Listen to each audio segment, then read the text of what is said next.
বন্ধুরা সবাই কেমন আছেন? আশা করি সবাই ভালো আছেন। তো আজকে আমি আপনাদের সাথে শেয়ার করব ছেলেদের 20টি নাম ও অর্থ। তাহলে চলুন নামগুলো দেখে নেওয়া যাক। নাম অভয়, অর্থ ভয়হীন। নাম অমিতাভ, অর্থ অসীম আলো। নাম অংশুল, অর্থ আলোর রোশনি। নাম দেবাংশ, অর্থ দেবতার অংশ। নাম ঈশান, অর্থ শিব।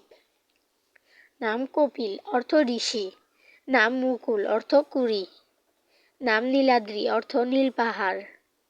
নাম শচীন, অর্থ পবিত্র। নাম রাফি, অর্থ মহান। নাম নাফিস, অর্থ মূল্যবান। নাম তানভীর, অর্থ উজ্জ্বল।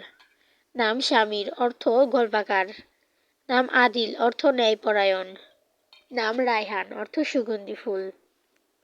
নাম ফাহিম, অর্থ বুদ্ধিমান। নাম জায়েদ, অর্থ উন্নতিশীল। তো আজকে এই পর্যন্তই।